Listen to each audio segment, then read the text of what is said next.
Hello and welcome. Today we're going to be looking through the Gospel of Matthew, chapter 19 and verses 1 to 15. And these verses are about a story where the Pharisees come to Jesus and they have a question for him about divorce. And they come and it says the Pharisees came to test him and asked him, is it lawful to divorce one's wife for any cause? I think it's interesting to note, first of all, that these are one of those type of questions that people bring, but there's something behind it. Now, obviously, on the one hand, they were just trying to test him. The Pharisees were constantly trying to trip him up to get Jesus to put his foot in it, say something. There was also apparently an ongoing debate between different theological schools at that time, that some were saying, yes, you could divorce for any reason, and some were saying, no, you couldn't divorce for any reason. And so they were trying to get Jesus to weigh in. But also it reminds me that sometimes in our spiritual walk, some people just want the rules. They just want to say, what can I get away with? What's the minimum? What's going to get me by? How can I please God? Those rules.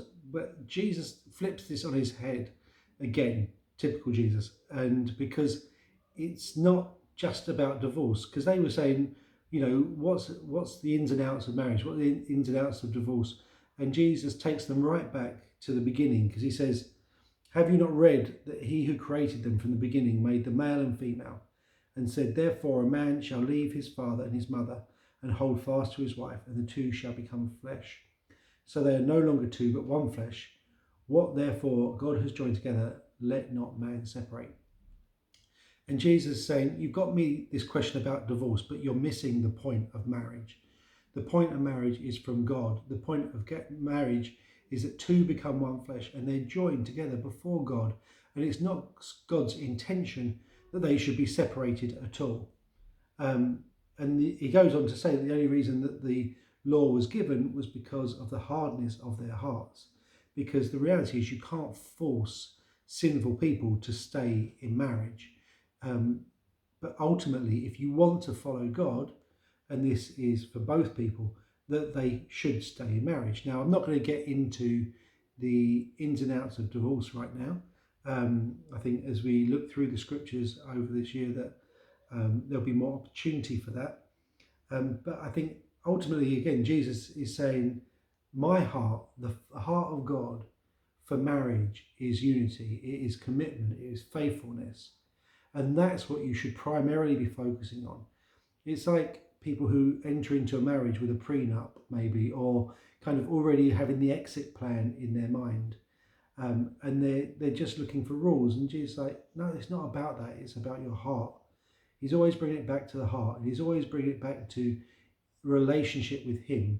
Because ultimately, if both people are seeking God and pursuing him, then the reconciliation or the life of the marriage should work. It might still not be easy because we're broken, sinful people, but it should work. And this is the key, that when we're facing whatever difficulty it is, whatever problem we're facing in life, the question is, what's the heart of it? Are we drawing close to God? Are we pursuing his goals and his purposes above our own? And that is the answer to this question. It's not about should we divorce or not. It's about, are you seeking to be right with God? Are you seeking his will above your own? And as we do that, then the answers to these questions will become apparent. And my prayer for you today is that if you're in any difficulty, if you're mulling over a difficult decision, then the answer is to draw closer to God, spend time in his presence, ask him these questions and let him lead you by his Spirit.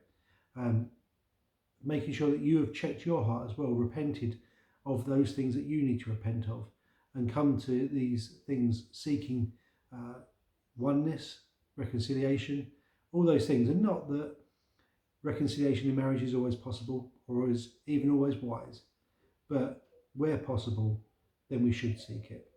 God bless.